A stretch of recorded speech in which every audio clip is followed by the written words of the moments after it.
Nous sommes le 22 novembre 2018. Passons tout de suite à la première question. François Asselineau, que pensez-vous du mouvement des Gilets jaunes? Eh bien, bonjour à toutes et à tous. Nous sommes en effet le jeudi 22 novembre 2018. L'actualité retentit encore du mouvement des Gilets jaunes qui a connu surtout une grande faveur dimanche dernier. Et depuis dimanche, semble-t-il, tous les jours, le mouvement a eu tendance à s'effriter. Dimanche dernier, il y a eu, selon les estimations, 280 à 290 000 participants selon la police, 1 200 000 participants selon les organisateurs. On peut peut-être tabler sur quelque chose un peu entre les deux.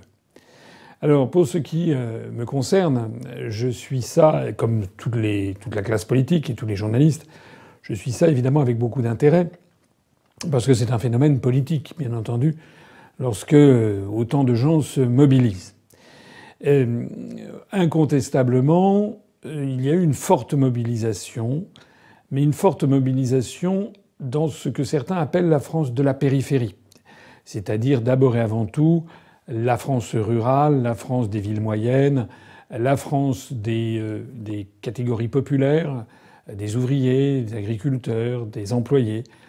On n'a pas eu évidemment de mobilisation dans des grandes villes comme à l'intérieur de Paris, ou très peu, ou comme dans des quartiers chics. Il s'agit donc fondamentalement d'une révolte populaire qui semble être, je dis semble parce que je suis quand même assez prudent, qui semble être apparue à peu près spontanément. Je suis assez prudent parce que il faut être toujours prudent en politique, et moi je le suis pour nous tous, si j'ose dire, à tous à l'UPR. Nous connaissons trop les différentes manœuvres qui peuvent exister ici ou là.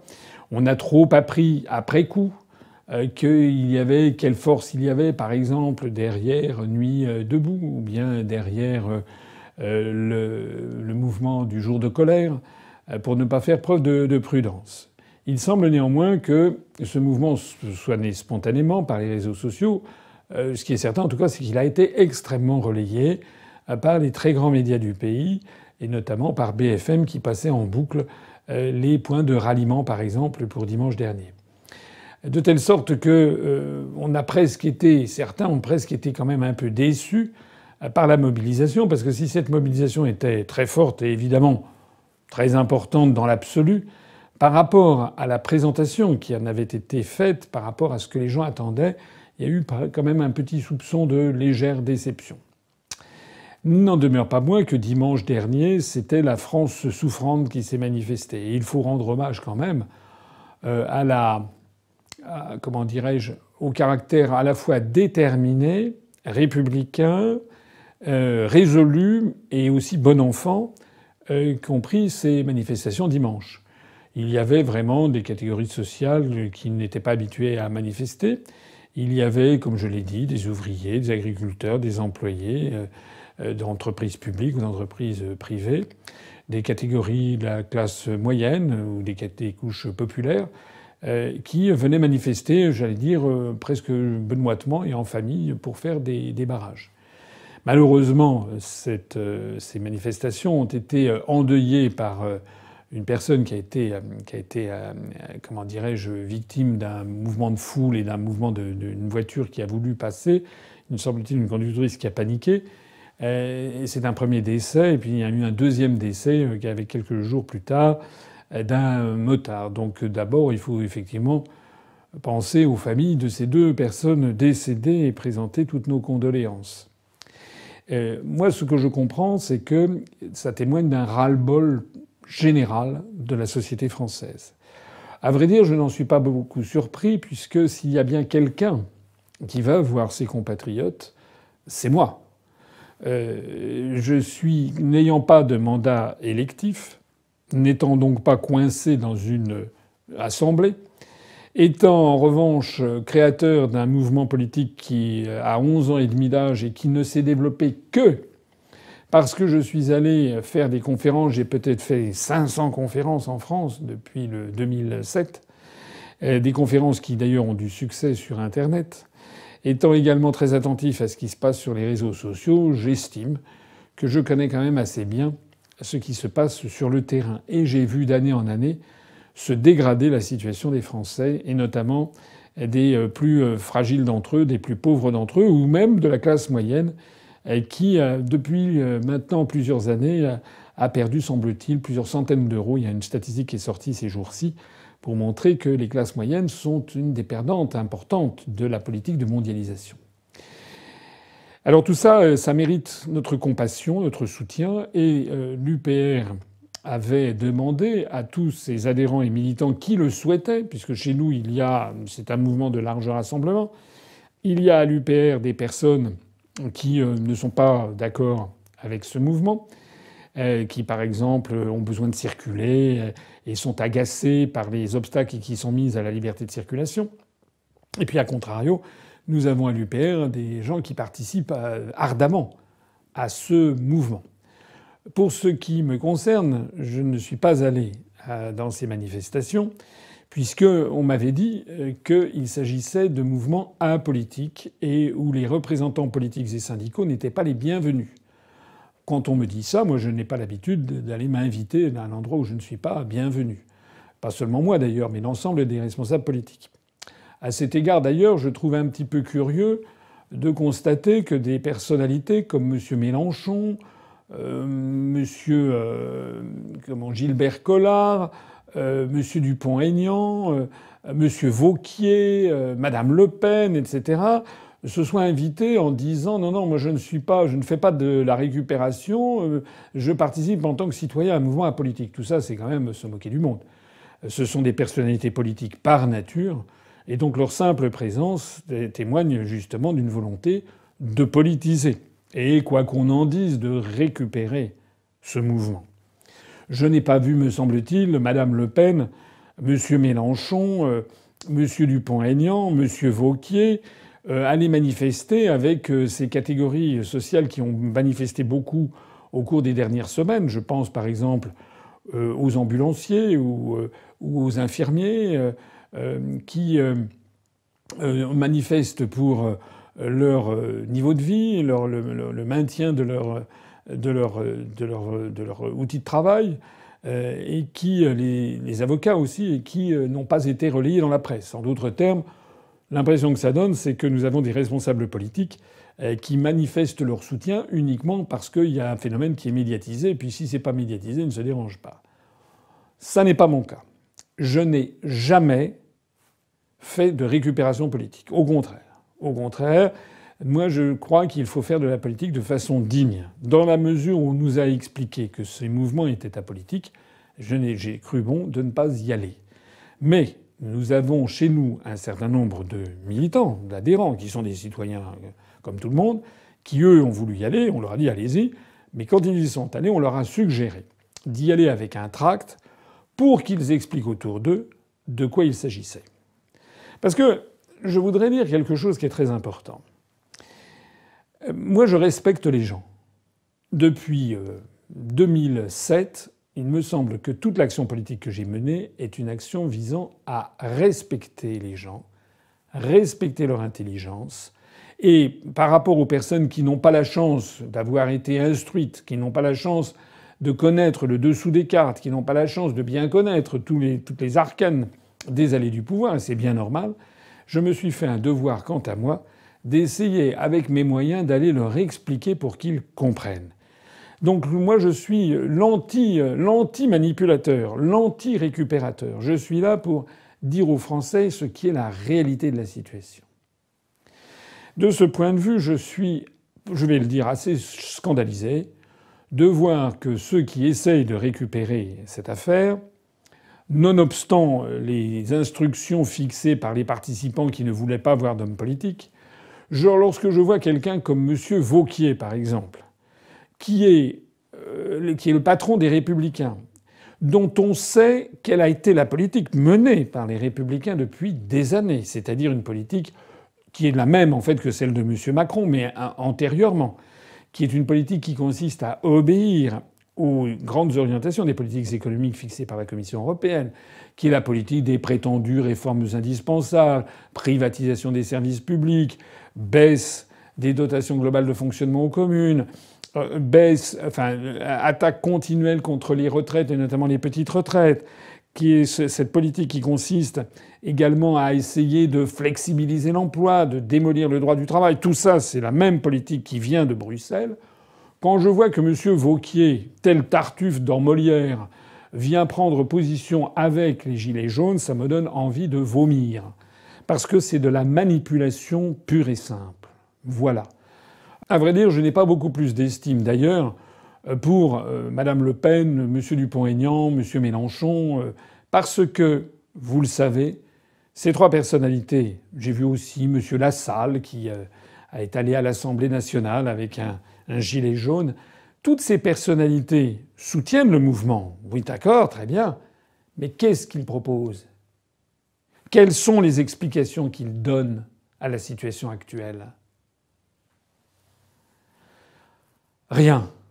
En fait, puisqu'ils ne veulent pas sortir de l'Union européenne ni de l'euro, puisqu'ils ne veulent pas dénoncer le rapport des grandes orientations des politiques économiques fixées chaque année par la Commission européenne, en réalité, s'ils étaient au pouvoir, malgré leurs criailleries hypocrites et leur soutien hypocrite au mouvement des Gilets jaunes, ils feraient en fait la même politique exactement. On a l'impression quand même que les Français seraient nés de la dernière pluie, il ne faut pas exagérer. À chaque fois qu'on a des élections générales avec un nouveau président, le président dit « vous allez voir ce que vous allez voir, on va tout changer » parce que les Français n'en peuvent plus. Et une fois qu'il est élu, il applique les mêmes directives venues de Bruxelles et de Francfort, et de nouveau les Français sont mécontents. Il est là le nœud du problème. En fait, ce mouvement des Gilets jaunes est intéressant quand on prend le regard un peu historique, parce qu'il fait penser à ce que l'on appelle en français une jacquerie. Une jacquerie, c'est une révolte spontanée de la population, en particulier une révolte paysanne, puisque le mot de jacquerie est apparu au XIVe siècle en France.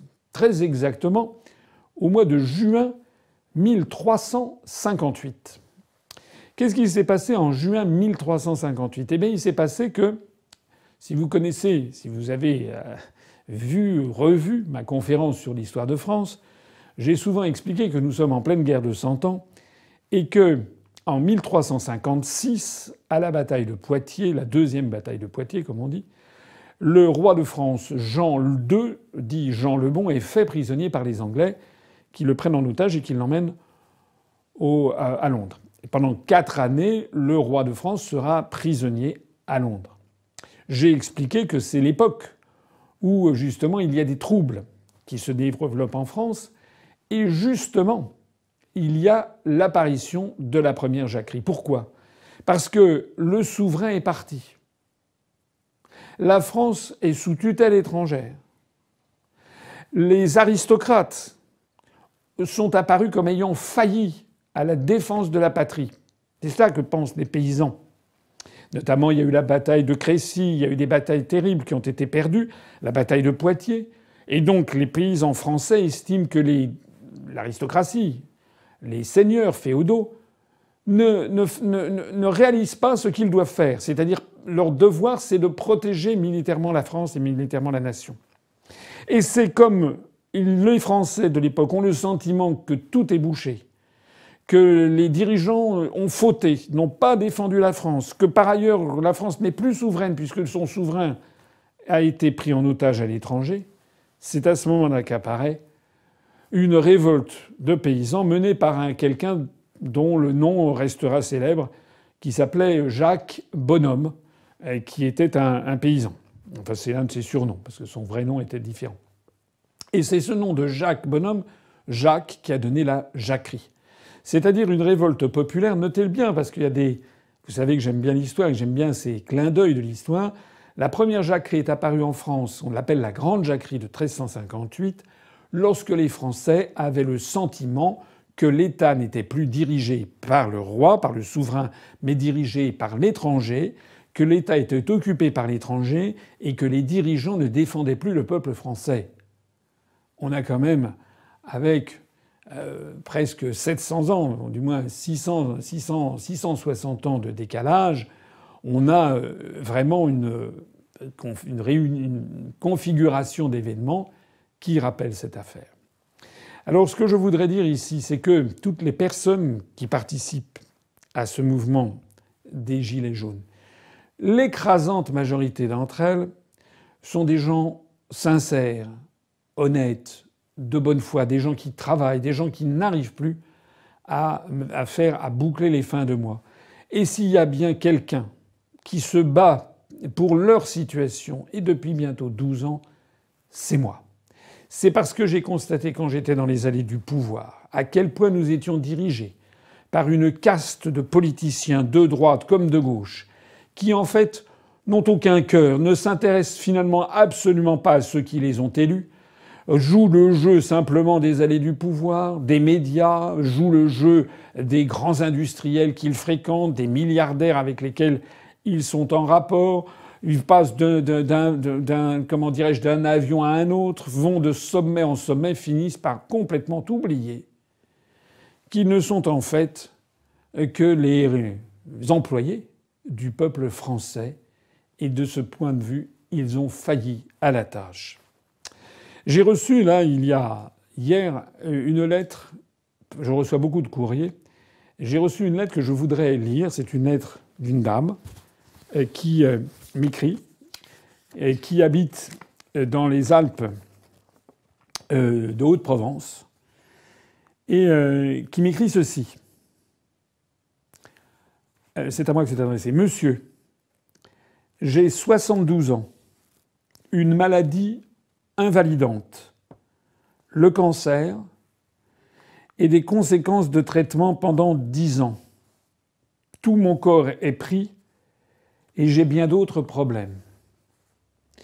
Je perçois 1100 € de retraite mensuelle. J'ai perdu 96 € par an avec le retrait de 8 € par mois sur la CSG. À ma charge, il me reste 338 € de médicaments non remboursés par la Sécurité sociale. Je faisais et je dois faire de la balnéothérapie 2 fois par semaine jusqu'à ma mort, mais celle-ci est stoppée à cause du coût de l'essence, soit 12 € de plus à chaque plein, car l'aller-retour faisait 80 km. Voilà, monsieur Macron, ce que vous faites quand vous augmentez le prix de l'essence.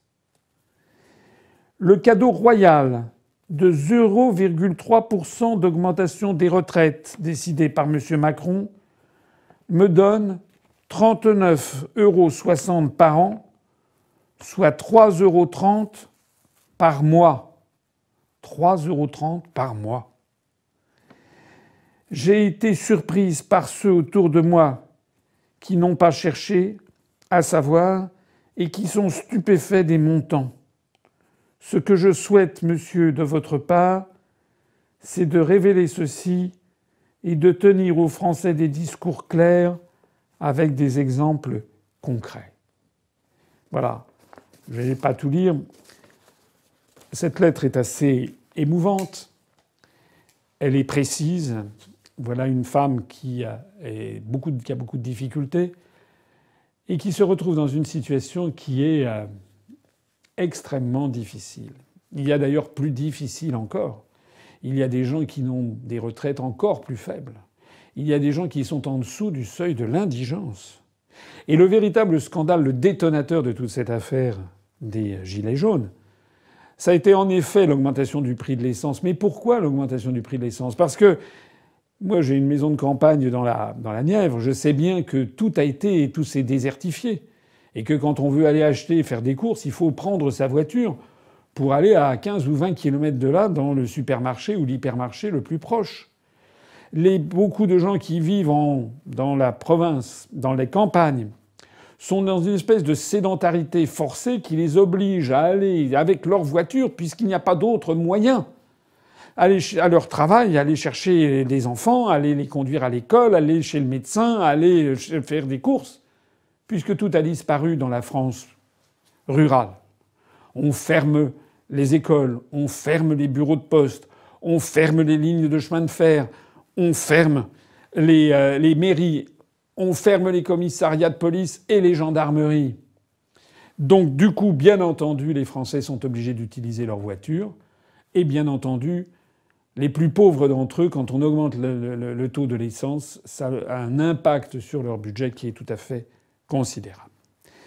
Alors moi, ce que je veux dire pour clôturer toute cette affaire, c'est que on va s'en tenir à notre politique. D'abord, nous avons beaucoup de compassion pour les gens qui manifestent. Mais moi, je n'ai pas envie de les récupérer politiquement. J'ai pas envie d'aller me montrer avec un gilet jaune sur la tête, etc., pour dire voilà. Moi, ce que je veux les respecter et je veux les sauver. Aller mettre un gilet jaune, ça c'est facile pour tout le monde. Moi, je veux les sauver. Je veux améliorer pour de bon leur situation. Améliorer pour de bon leur situation, ça veut dire quoi? Ça veut dire essayer de les convaincre que tant que nous resterons dans le cadre de l'euro, un euro qui nous entraîne collectivement à la ruine, un euro qui nous entraîne à la disparition des industries françaises, un euro qui nous entraîne également à des coupes budgétaires considérables, constamment. Tout ceci amène la désertification rurale, tout ceci amène une dégradation de leur niveau de vie, tout ceci amène toutes ces personnes à dépendre de plus en plus. Le seul lien dont ils disposent, c'est la voiture. Alors qu'on ne vienne pas nous parler de transition écologique maintenant. Quand on voit d'ailleurs comment Macron, j'en reparlerai tout à l'heure, comment Macron a taillé dans le budget de la transition écologique, c'est une honte. Macron est un menteur. Il utilise une espèce de petit artifice comme ça. Il évoque quelque chose qui est populaire. En réalité, c'est un menteur. Il y avait bien d'autres moyens de trouver de l'argent pour essayer de boucler le budget, à commencer par l'argent de l'ISF, qu'il a supprimé, à continuer par la poursuite de l'évasion fiscale qui est organisée par les traités européens. Dans les jours qui suivent, dans les jours prochains, nous continuerons à demander à nos adhérents, à nos militants, d'aller sur le terrain, de rencontrer nos compatriotes des Gilets jaunes, et puis d'essayer de leur faire comprendre que la meilleure façon de les aider, c'est d'abord et avant tout de leur donner l'information dont ils manquent. Je voudrais aussi les mettre en garde sur toutes les tentatives de discrédit qui peuvent être jetées sur une population qui n'a pas l'habitude de la politique. Rien n'est plus facile que d'enfiler un gilet jaune et que d'envoyer des provocateurs. On imagine que certaines forces pourraient avoir intérêt à discréditer un mouvement, par exemple en envoyant des casseurs, par exemple en envoyant des personnes qui tiendraient des propos racistes, xénophobes, homophobes, comme ça a été déjà un petit peu le cas, jetant ainsi l'opprobre sur toute une série, sur des dizaines et des dizaines de milliers de Français. J'espère que la manifestation qui aura lieu à Paris le samedi 24 sera une réussite. Il faut être extrêmement digne, il faut être posé.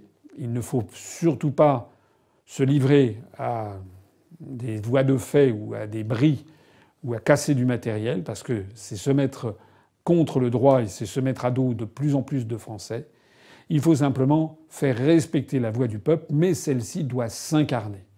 Puisque je parlais tout à l'heure de la Grande Jacquerie de 1358, en fait, elle avait fini dans la répression. Et l'histoire générale des jacqueries paysannes, c'est d'ailleurs qu'en général, elles ne débouchent pas sur grand-chose, mais elles débouchent sur la répression, sauf quand elles sont reprises à leur compte par une force politique, une force qui leur apporte ce qui leur manque, c'est-à-dire une ossature et une pensée et une analyse de la situation et des propositions concrètes. Voilà.